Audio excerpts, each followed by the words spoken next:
Good morning, students. How are you doing? Great. Okay. So today we are going to read about the next part of the 100 dresses, part 2. तो हमने part 1 में क्या पढ़ा था? 3 character है। कौन कौन सा? वांडा पेट्रोन्स्की, पैगी और मेडी। तो वांडा जो थी बहुत ही गरीब लड़की थी। वो एक ही कलर का ड्रेस पहन के आती थी और पैगी और मेडी दोनों मिलकर उसका बहुत मजाक उड़ाते थे। और ये उससे पूछते थे तुम्हारे पास कितने ड्रेसेस हैं, कितने शूज़ हैं। तो बोलती थी कि मेरे पास कितना 100 ड्रेसेस हैं और 60 पेयर्स ऑफ शूज़ हैं। और वहाँ पे क्या हो रहा था, एक कंपटीशन हुआ था, आर्ट कंपटीशन। तो उसका विनर कौन था? वांडा पेट्रोन्स्की, क्योंकि उसने 100 अलग तरह तरह के उसने ड्रेसेस बनाए थे। और सबको लगता था कि पेगी जीतेगी, लेकिन वंडा वो क्विज जीत गई थी। ठीक है। तो उसके बाद हम लोग पढ़ते हैं। और मेडी मेडी जो थी वो बहुत थोड़ा सा, वो भी हालांकि गरीब थी, लेकिन थोड़ा उतना उसको उतना टीज करने में उसको मज़ा नहीं आता था, क्योंकि उसको वो खुद से थोड़ा बहुत रिलेट करती थी। ठीक है। तो आगे हम उसका नेक्स्ट पढ़ते हैं। While the class was circling the room, the monitor from the principal office brought Miss Mason a note. ठीक है। जब सारे बच्चे पेंटिंग घूम घूम के देख रहे थे, तभी एक बच्चा जो होता है, जो क्लास का मॉनिटर होता है, एक नोट लेके आता है मिस मैसन के पास। मिस मैसन कौन होती है? उनकी क्लास टीचर होती हैं, रूल नंबर 10 का। Miss Mason read it several times and studied it thoughtfully for a while. Then she clapped her hand. ठीक है। तो मिस मैसन उस नोट्स को कई बार पढ़ती है, बहुत मतलब ध्यान से पढ़ती है। उसके बाद वो हाथ से क्लैप करती है। किस लिए? ताकि बच्चों को अटेंशन दिला सके। Attention class, everyone back to their seat. बोलती है कि सबको ध्यान से सुनो और सब कोई अपने अपने सीट पे आके बैठो। When the shuffling of feet had stopped and the room was still and quiet, Miss Mason said, I have a letter from Wanda's father that I want to read to you. तो जब सारे बच्चे आके बैठ गए, पैर का जो चहलकदमी था वो रुक गया, तो उसने कहा, किसने? मिस मैसन ने, कि मेरे पास एक लेटर है।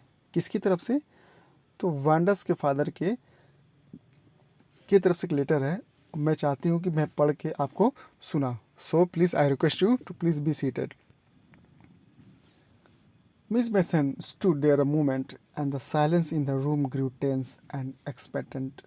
तो क्या हुआ, जब मिस मैसन ऐसा बोलती है तो सारे क्लास में टेंस का माहौल हो जाता है और सारे लोग एक्सपेक्ट कर रहे होते हैं कि अब क्या होगा। The teacher adjusted her glasses slowly and deliberately. Her manner indicated that was coming. This letter from Wanda's father was a matter of great importance. ठीक है। तो उस वो जो मिस मैसन होती है अपना स्पेक्टिकल्स को एडजस्ट करती हैं जानबूझ के, ताकि वो मैटर के सीरियसनेस को दिखा पाए। और उनके मैनर से ये लगता है कि कुछ बड़ा होने वाला, कुछ बड़ा, एक कुछ मतलब कुछ नई चीज़ आने वाली है, इस लेटर से कुछ पता चलने वाला है। Everybody listen closely as Miss Mason read the brief note. और जो वांडा पेट्रोस्की के जो फादर थे, उसका जो लेटर आया था, तो उसको सब सुनने के लिए वेट करते हैं और मिसन मैसन उसको पढ़ के सुनाती हैं। क्या था उस लेटर में? Dear teacher, my Wanda will not come to your school any more. Jake also. Now we move away to big city. No more holler Polack. No more ask why funny name. Plenty of funny names in the big city. Yours truly Jan Petronski. तो लिखते हैं, क्या लिखते हैं कि अब जो मेरी बच्ची है, जो वांडा है, अब वो स्कूल नहीं आएगी। ठीक है। और वो हम लोग अब वो मूव कर रहे हैं। कहाँ मूव कर रहे हैं? एक बड़े सिटी में मूव कर रहे हैं ना। अब नो मोर होलर पोलक। ठीक है। होलर पोलक इसको बोलते हैं कि कोई चिढ़ाते हैं। ठीक है ना, उसको चिढ़ाने को बोलते हैं। कोई अगर किसी का नाम बिगाड़ रहा है उसको बोलते हैं। और कोई भी उससे नहीं पूछेगा उसका इतना फ़नी नेम क्यों है। बहुत सारा फ़नी नेम है बिग सिटी में। ठीक है, जैन पेट्रोन्स की। तो कहने का मतलब है, इस जो लेटर में है पूरा उसका दर्द दिखा है कि वह स्कूल क्यों नहीं आती थी, क्योंकि बच्चे उसको चिढ़ाते थे, उसके नाम को लेकर उसका मजाक उड़ाते थे। तो उसके पापा भी बोलते हैं कि मैं जब जहाँ जाऊँ, जहाँ हम लोग जा रहे हैं वहाँ पे कोई इसका नाम को लेकर मजाक नहीं उड़ाएगा, ठीक है। A deep silence made the reading of this letter. Miss Mason took off her glasses, blew in them, and wiped them on her soft white handkerchief. और ये लेटर पढ़ते ही पूरे क्लास में सन्नाटा छा गया। मिस मैसन ने अपने ग्लासेस निकाले, उस पर फूंक मारी और उसको उसने हैंकरचिप से उसको साफ किया। Then she put them on again and looked at the class. When she spoke, her voice was very low. तब चश्मा फिर से पहना और फिर से क्लास को बोलना शुरू किया। क्या बोलना शुरू किया? I'm sure that none of the boys and girls in room 13 would purposely and deliberately hurt anyone's feeling because his or her name happened to be a long unfamiliar one. तो बोलती है कि मैं गेस कर सकती हूँ और मुझे आशा है कि कोई भी रूम नंबर 13 में कोई भी ऐसा बच्चा नहीं होगा, लड़का या लड़की, जो जानबूझकर किसी का मजाक उड़ाता हो क्योंकि किसी का नाम बेकार हो। I prefer to think that what was said in the thoughtlessness. और मुझे लगता है किसी ने अगर बोला भी होगा तो मजाक उड़ाने की दृष्टि से नहीं बोला होगा, वो किसी कैजुअली उसको बोला होगा। I know that all of you feel the way I do, that this is a very unfortunate things to have happened, unfortunate and sad both, and I want you all to think about it. अगर ऐसा किसी ने किया है तो बहुत ही दुर्भाग्यपूर्ण की बात है और बहुत बुरा बात है, ठीक है। और किसी ने ऐसा किया है तो उसको फिर से सोचना होगा, क्योंकि एक अच्छे लड़के कभी ऐसा नहीं करते, किसी का भी नाम नहीं बिगाड़ते और किसी का भी मजाक नहीं उड़ाते, किसी को टीज नहीं करते। The first period was study period. पहला पीरियड जो था वो स्टडी का पीरियड था। Maddie try to prepare her lessons but she could not put her mind on her. और मेडी तो बेचारी और परेशान हो गई थी, वो अपना मन लगा रही थी काम करने में, लेकिन उसका मन नहीं लग रहा था। She had a very sick feeling in the bottom of her stomach. True, she had not enjoy listening to Peggy asked Wanda how many dresses she had her in closet but she had said nothing. और उसका पेट होता है ना, जब किसी को बहुत बुरा लगता है तो पेट के अंदर थोड़ा सा खलबली मचता है, तो उसको भी लग रहा था और बोल रही थी कि उसने कभी एंजॉय नहीं किया था। पेगी जब भी वांडा के बारे में पूछती थी कितने ड्रेसेस हैं उसके अलमीरा में, उसके क्लोजेट में कितने ड्रेसेस हैं, तो उसने इसको कभी एंजॉय नहीं किया। लेकिन ये भी सही है कि उसने उसको पेगी को रोका भी नहीं इसको बोलने से। She had stood by silently and that was just as bad as what Peggy done. और वो चुपचाप एक दर्शक बन के देखती रही और वो भी इतना बुरा था जितना कि चिढ़ाना। Words, she was a coward. At least Peggy hadn't considered they were being mean, but she, Maddie, had thought they were doing wrong. She could put herself in Wanda's shoe. करेगी वो एक कायर थी, मतलब अपने आप को थोड़ा सा वो रिग्रेट फील कर रही थी। करे चलो पेगी को नहीं पता था कि वो उसका मतलब उसको पता नहीं चलता था कि वो उसका मजाक उड़ा रही है, लेकिन मैडी को पता चलता था कि ये उसका मजाक किया जा रहा है, लेकिन फिर भी इसके बावजूद भी वो चुपचाप सुनती रही, कुछ नहीं बोली। She could put herself in Wanda shoe. फिर वो रिग्रेट करती है और खुद से बोलती है कि शायद मैं कभी वांडा को समझ पाती। Goodness, wasn't there anything she could do? If only she could tell Wanda she hadn't meant to hurt her feeling. She turned around and stole a glance at Peggy. But Peggy didn't look up. She seemed to be studying hard. ठीक है, तो वो बोले कि अब मैं क्या कर सकती हूँ।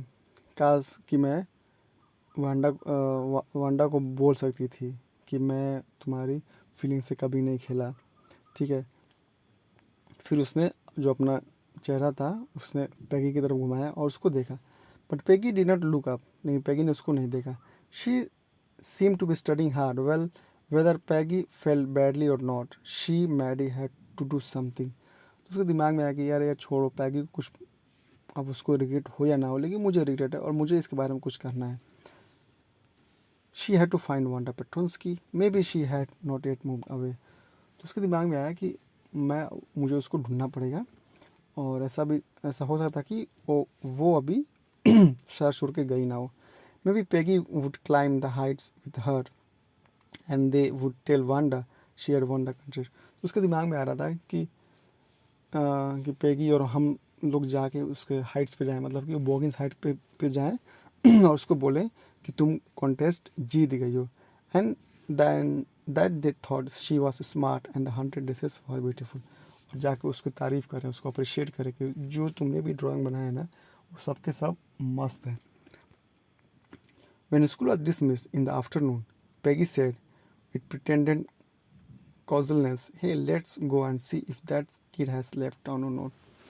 और जब क्लास की छुट्टी हुई दोपहर में तो पैगी ने बोला कि मतलब दिखावेपन में, बहुत कैजुअलिटी में, कि चलो और चलते हैं और देखते हैं जो किड है, किड मतलब यहाँ पे वेंडा के बारे में बात हो रही है, चलो देखते हैं वो घर गई है कि नहीं है, मतलब इस शहर को छोड़ के चली गई या नहीं। So Peggy had the same idea. Maddie glowed, Peg was really alright. ठीक है, तो अब दोनों मन में सेम आइडिया था, उसने कहा कि चलो चलते हैं फिर देख के आते हैं क्या क्या नहीं है। The two girls hurried out of the hut building up the street towards Boggin Heights, the part of town that wore such a forbidding air on this kind of November afternoon, drizzling, damp and dismal। ठीक है, तो उसके towns के बारे में, atmosphere के बारे में बता रहा है कि वहाँ का जो माहौल था बहुत ख़राब चल रहा, मतलब ठंडी की मौसम थी और बहुत सैड सा माहौल चल रहा था वहाँ पे। जो ठंडे के मौसम में कैसा होता है, थोड़ा सा मतलब जो हवा चलता है बहुत बेकार लगता है, उस तरीके से पूरा एक एटमोसफियर था। Well, at least, said Peggy gruffly. I never did call her a foreigner or make fun of her name. I never thought she had the sense to know we were making fun of her anyway. तो पैगी देखिए, अब पैगी अभी भी अपने egoistic में है, मतलब ego में है, वो बोल रही है कि मैंने कभी उसका मजाक नहीं उड़ाया, मैंने कभी उसका नाम को लेकर मजाक नहीं उड़ाया। हाँ, मैंने थोड़ा बहुत उसको बोला है, लेकिन वो अगर इसको थोड़ा अगर मतलब सीरियस ले लेगी तो फिर अब मैं क्या कर सकती हूँ। I thought she was too dumb and gee look how she can draw. कह रहा कि मैं तो देखो, मैं तो उसको बहुत डम समझती थी, लेकिन देखो कितना अच्छे से उसने पेंटिंग किया है, ड्रॉ किया है। मेडी कुड से नथिंग, लेकिन मेडी ने कुछ नहीं बोला। All she hoped was that they would find Wanda, और उसके मन में बस यही था कि कैसे भी करके मैं वांडा को से मिल लूँ। She wanted to tell her that they were sorry they had picked on her and how wonderful the whole school thought she was, and please not to move away, and everybody would be nice. She and Peggy would fight anybody who was not nice. ठीक है, तो Maggi के दिमाग में ये था कि वो पैगी की बात बहुत ध्यान से नहीं सुन रही थी, तो मैगी के दिमाग में ये बस यही था, मैडी के दिमाग में, कि कैसे भी करके मैं वांडा से मिल लूँ और उसे जाके पैर पकड़ लूँ, माफ़ी मांग लूँ और बोल लूँ कि मेरा कभी इंटेंशन था नहीं, और पैगी कभी भी आप तुम्हारे साथ बुरा व्यवहार नहीं करेंगे, और तुम्हारे साथ जो भी बुरा व्यवहार करेगा तो उसको हम लोग मना करेंगे। The two girls hurried on. They hoped to get to the top of the hill before dark. ठीक है, वो जल्दी चलते गए, उनको डार्क होने से पहले उस पर पहुंचना था। I think that's where the Petronski live, said Maddie, pointing to a little white house, wisp of old glass stuck up here and there along the pathway like thin kittens. तो मेडी ने एक घर दिखा के कहा कि ये देखो, शायद हो सकता है कि यहाँ पे रहती हो, वहाँ पे थोड़ा बहुत ना जो ग्रास उगे हुए थे और जैसे बिल्ली की तरह दिख रहे थे वो। The house and its sparse little yard look shabby but clean, और उसका जो हाउस था, ठीक है ना, उसको थोड़ा सा मतलब उतना अच्छा नहीं था, लेकिन नीट एंड क्लीन था वो। It reminded Maddie of Wanda's one dress, her faded blue cotton dress, shabby but clean. तो जिस तरीके से वो अपना ड्रेस पहन के आती थी ब्लू कलर का, खैर पुराना तो था लेकिन वो नीट एंड क्लीन था, ठीक उसी तरीके से उसका घर भी था। There was not a sign of life about the house. Peggy knocked firmly on the door, but there was no answer. ठीक है, तो वहाँ पे कोई था ही नहीं, कोई भी लाइफ नहीं था, मतलब वहाँ पे कोई आदमी नहीं था। उस दोनों ने जोर से दरवाज़ा खटखटाया लेकिन किसी ने जवाब नहीं दिया। She and Maddie went around to the backyard and knocked there. ठीक है, तो दरवाजे के पीछे जाके, घर के पीछे जाके उसने दरवाज़ा खटखटाया, लेकिन वहाँ से भी किसी को जवाब नहीं मिला। There was no doubt about it. The Petrovsky were gone. How could they ever make amends? ठीक है, और जब वहाँ किसी ने आवाज़ नहीं दिया तो इन लोगों को लगा कि अब ये दोनों सारे लोग चले गए हैं, अब वो कैसे अमेंड्स करेंगे। ठीक है, मतलब यहाँ पर मेक अमेंड्स का मतलब कैसे सॉरी करेंगे, उसमें मतलब कैसे माफ़ी मांगेंगे उनसे। They turned slowly and made their way back down the hill, और वे वापस आने लगे। Well, anyway, said Peggy, she's gone now, so what can we do? Besides, when I asking her about all her dresses, she probably was getting good ideas for her drawing.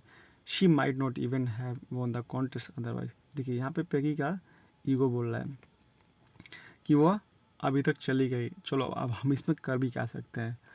ये तो अच्छा हुआ कि मैं उसे पूछती थी कि तुम्हारे पास कितने ड्रेसेस है, अदरवाइज मैं नहीं पूछती तो उसको आइडिया नहीं आता कि कैसे वो ड्राइंग करे और वो जीत भी नहीं पाती. Maddie turned the idea carefully over in her head, for if there was nothing in she would not have to feel so badly.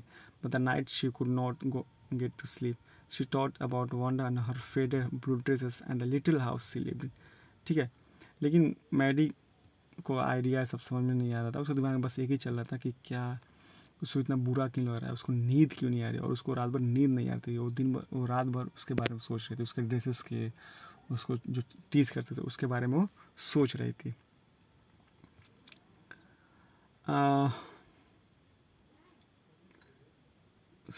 And she thought of the glowing picture those 100 dresses made, all lined up in the classroom. At last, Maddie sat up in the bed and pressed her forehead, tightened hands, and really thought. ठीक है, तो उसको पुरानी बातें याद रहती Maddie को, उसके ड्रेसेस के बारे में, कैसे चिढ़ाते थे, कैसे बेचारी बोलती थी, उसकी पेंटिंग्स, उसकी बातें, उसके dresses. This was the hardest thinking she had ever done. After a long time, she reached an important discussion. ठीक है, तो काफ़ी देर सोचने के बाद उसने एक डिसीजन लिया. क्या डिसीजन लिया? She was never going to stand by and say nothing. उसने डिसीजन लिया कि वो अब किसी के साथ, जब भी कोई किसी का मजाक उड़ाएगा तो किसी का साथ नहीं देगी और कभी किसी को कुछ बुरा नहीं बोलेगी. If she ever heard anybody picking on someone because they were funny looking or because they had strange names, she would speak up. तो उसको ये आया, उसने एक डिसीजन लिया कि कभी भी अगर कोई किसी का मजाक उड़ाता है ना तो चुप नहीं बैठेगी, वो खुलकर बोलेगी और मना करेगी कि this is not a good thing to do. ठीक है, even if it meant losing Peggy's friendship, कि अगर इससे अगर उसकी पेगी की फ्रेंडशिप खत्म हो जाती है तो भी she had no way of making things right with Wanda. कह रहा कि वांडा के साथ तो अब मैं कुछ कर नहीं सकती क्योंकि वो तो चली गई है. But from now on she would never make any buddy else that unhappy again. लेकिन अब के बाद से, आज के बाद से कि मैं अब किसी का मजाक नहीं उड़ाऊंगी, अगर कोई उड़ाता भी है तो मैं उसको रोकूंगी. ठीक है, तो कैसी लगी कहानी आपको? थोड़ा सा मैंने जल्दी पढ़ी था ना, तो मेरे पास थोड़ा सा इसका प्रॉब्लम था कुछ मोबाइल का. ठीक है, तो इसके जो भी वर्ड्स मीनिंग है, क्वेश्चन है, उसको कीजिए अच्छे से, इसको कहानी फिर से पढ़िए, इसके अच्छे वर्ड्स मीनिंग उसको नोट डाउन कीजिए. ठीक है, मिलते हैं नेक्स्ट वीडियो में. Till then bye bye, take care.